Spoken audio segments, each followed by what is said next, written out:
Additional films of the first hectic hours of the drive from Aachen.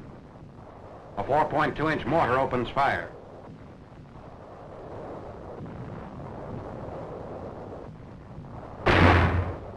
This action, on the left flank of the offensive before the Cologne plain, is launched from Baysweiler, Germany. The enemy's stubborn resistance against our drives to Roer River line objectives at Lüneck and Jülich has cost him losses in both men and materiel. Smoke screens the advance as the 9th Army continues northeast from Aachen, while the 1st Army advances due east from Düren.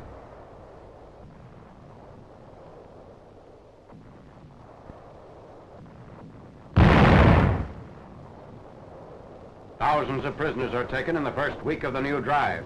The Americans continue on toward Geilenkirchen, which falls on 19th November. Here, almost the entire area is found to be thoroughly mined and booby-trapped. Uncovering a German shoe mine, or wooden box mine. The simple little box with hinged cover contains about a half-pound block of explosive. Into it is screwed the pull fuse containing the detonator, now being removed. 6 to 11 pounds of pressure will explode the charge. Activating and disarming of the anti-personnel mine is demonstrated by an officer of the combat engineers. The minefields in the Aachen area constitute some of the chief menaces to the Allied push. Safe and rapid removal of these obstructions is mandatory if the drives are to gain full momentum. About 300 mines were found, some loosely scattered about, others ingeniously hidden.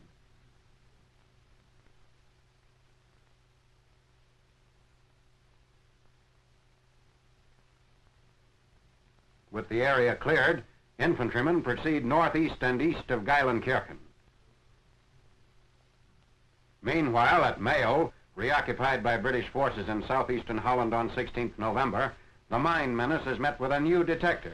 It's a tube about 6 feet long, through which is forced compressed air.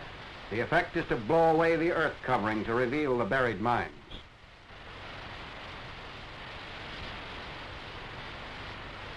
Many wooden box mines and teller mines are found. Pull wires are fixed around the uncovered mines, which are removed by sappers of a Scottish division.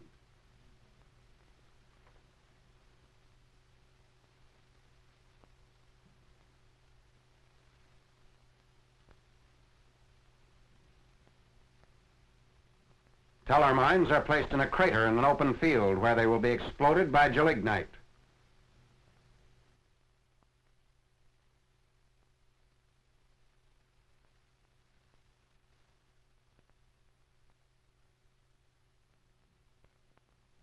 The mines are set off 10 to 20 at a time.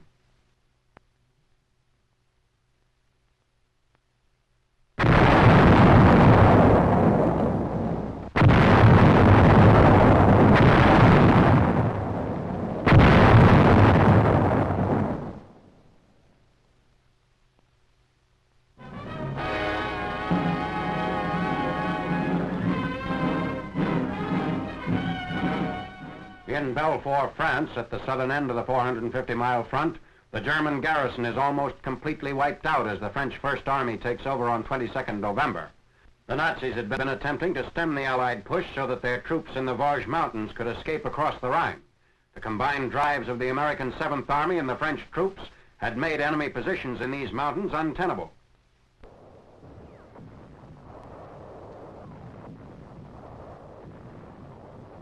The seizure of Belfort is climaxed by an attack on fanatically resisting troops in the Château de Belfort, 17th century fortification. Commando d'Afrique man a 57mm gun.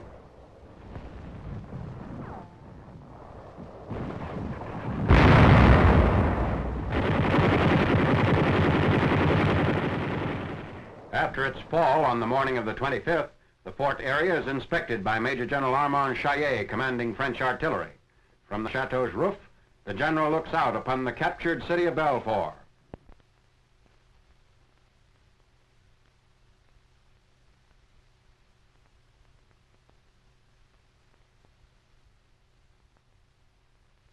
German prisoners are marched through the streets.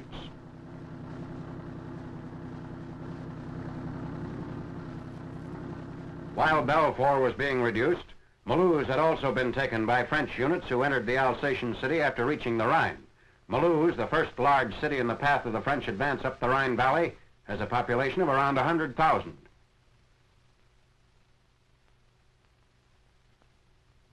By 23rd November, most of the city was freed of Germans except the Hermann Goering barracks, which held out for several days. Tanks blast Nazi strong points.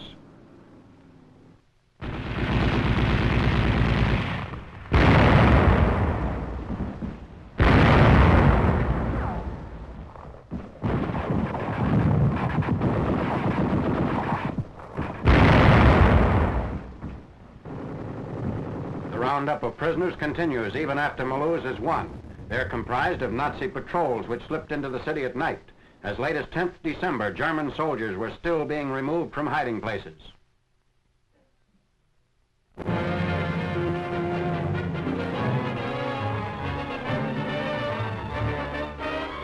A squad of infantrymen on a jungle snapshooting course. The course is designed to train jungle fighters to be on the alert against infiltrating Japs. Reaching the starting point in the testing area, men get the go signal to cover the course for record.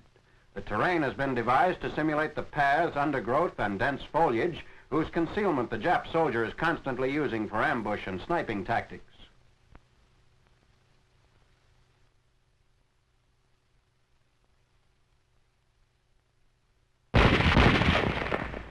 Students receive individual tests.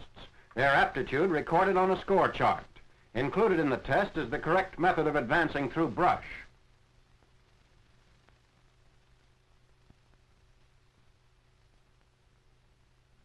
On the alert for a surprise attack. Meanwhile, the tripper gets ready to operate a mechanically contrived target.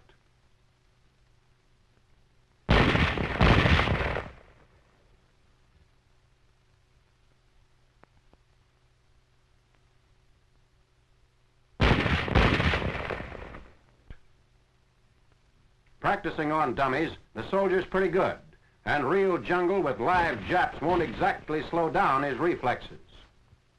A tally is made at the completion of the test, the score checked against the standard of fighting efficiency set up for jungle warfare.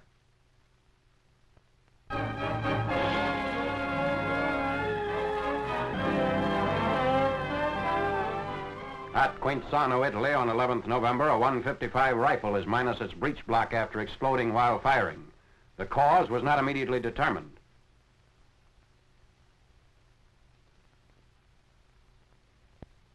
The severed section dug a hole 12 feet long and 4 feet deep in the ground back of the gun. One man was killed, 9 others of a field artillery battery were seriously wounded.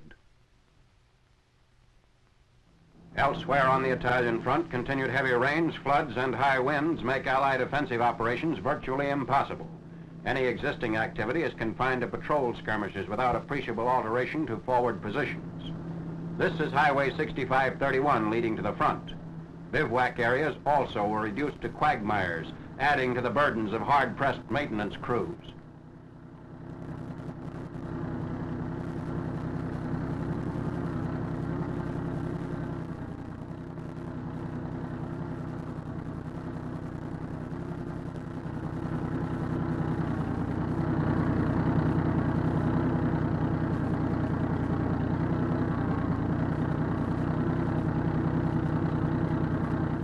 Reports from the front say it's impossible to exaggerate the harshness of this year's Italian winter.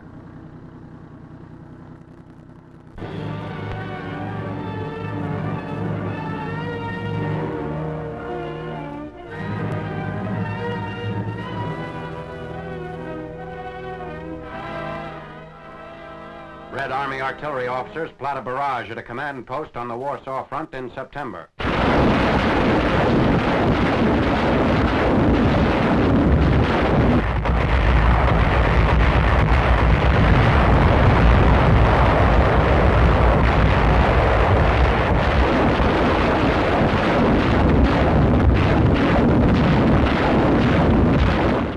Burning tanks reveal the extent of damage inflicted on German armor deployed on the east bank of the Vistula River as the Red Army drive nears Warsaw's fortress suburb of Praga. An advance by T-34 medium tanks. The T-34 mounts a 76.2 millimeter gun and is characterized by its sloping armor. Its Christie-type suspension is an American design of more than 25 years ago. A bombing and strafing run on Warsaw. These are believed to be Su-2 general-purpose planes.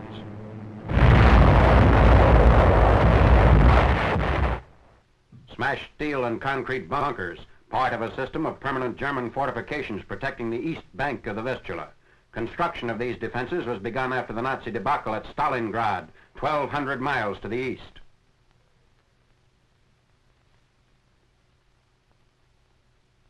Commanders of the First White Russian Army. Marshal Rokossovsky, victor of Stalingrad, in command at Warsaw. After a six-day assault, Russian spearheads from northeast, east, and southeast converge on Praga on 14th September.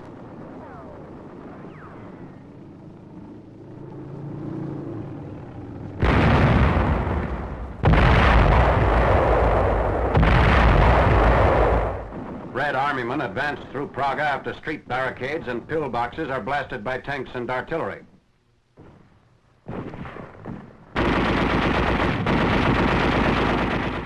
A first aid station marked in Polish and German. Elements of the First White Russian Army enter the center of the suburb, which lies across the river from Warsaw proper. A few citizens emerge from hiding to cheer their liberators. Officers of the Polish Committee on National Liberation. A Soviet representative confers with General Rokossovsky, commanding Polish troops allied with the Russians.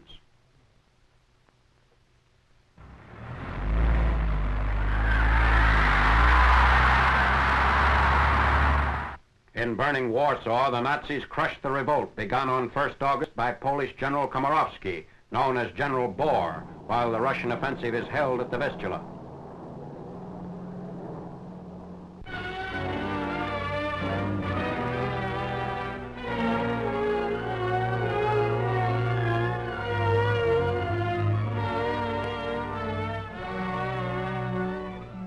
Superfortresses of the newly constituted 21st Bomber Command arrive at Isley Field, Saipan on 12th October, 3 months after the island was secured. As elements of General Henry H. Arnold's 20th Air Force, their mission is to bomb the Japanese home islands from the east, supplementing activity of the 20th Bomber Command from the west.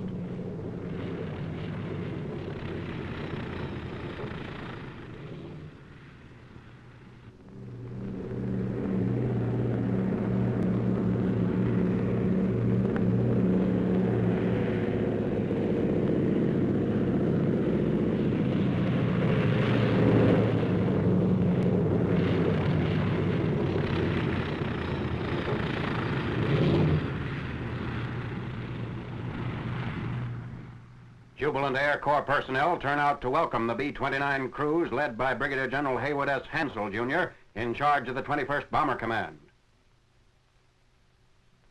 The target is Tokyo, as men of the 21st are briefed for the first strike at the Jap capital since Colonel Jimmy Doolittle's carrier-based raid in April 1942. Preparing for the assault on Tokyo of the 24th November. Commenting on this first of a new series of blows, Lieutenant General Millard Harmon, Deputy Commander of the 20th Air Force, said, "No part of the homeland of Japan is now safe from land-based air attacks. We can hit where and when we choose." Brigadier General Emmett O'Donnell, Jr., leader of the task force, is ready as the 11-man crew of a Superfort receives a final briefing from A2. General O'Donnell and crew board Dauntless Dottie.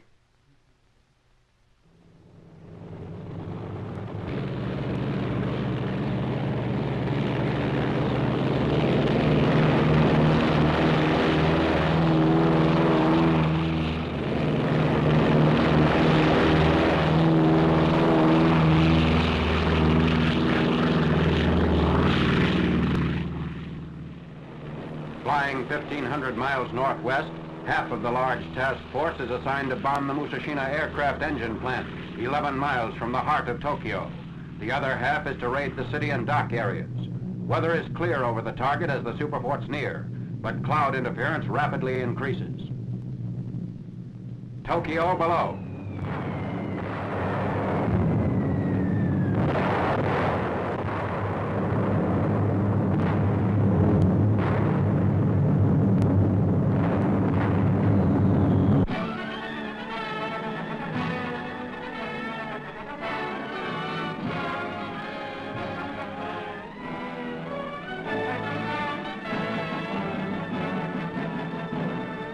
One of our new type destroyers escorting a Pacific carrier force. Objective, the Philippine capital of Manila. On 5th November, the Navy films show planes of the 3rd Fleet preparing for a strike against Jap air and naval concentrations. Radio silence prevails, but last-minute messages are delivered via plane.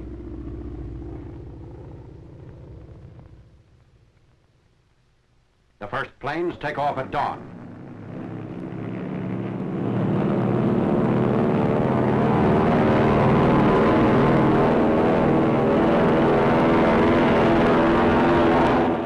As daylight broadens, additional waves take off. Regarded as a major operation, the attack is Admiral William F. Halsey's answer to Japan's exaggerated claims of multiple sinkings of our carriers. It's an all-out effort to hasten victory on Leyte by knocking out the Jap supply funnel for the embattled area.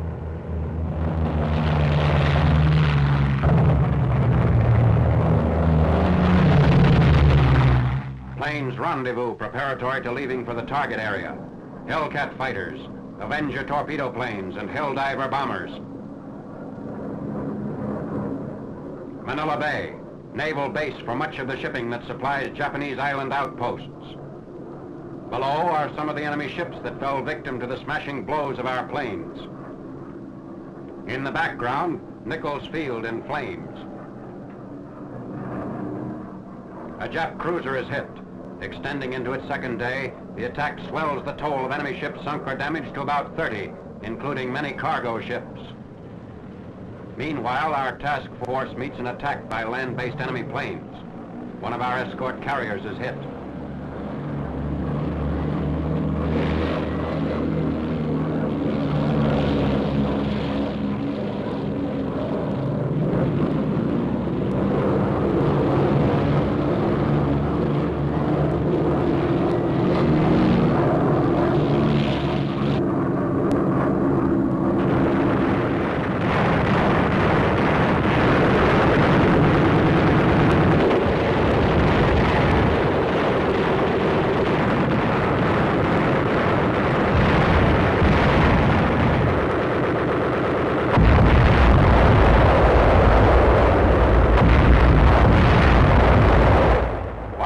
Enemy planes shot down in this action.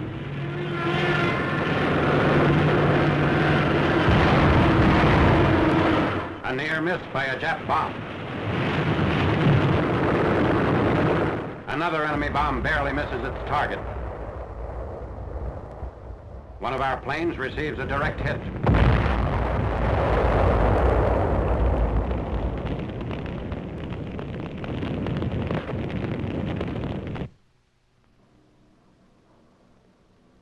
Similar damage occurs on another carrier.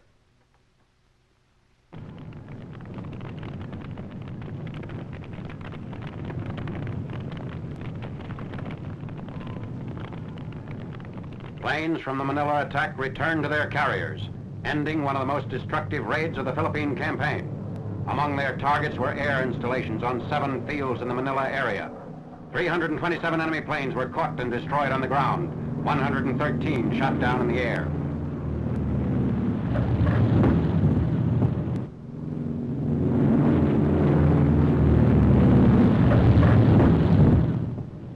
Funeral rites aboard a U.S. carrier for a rear gunner.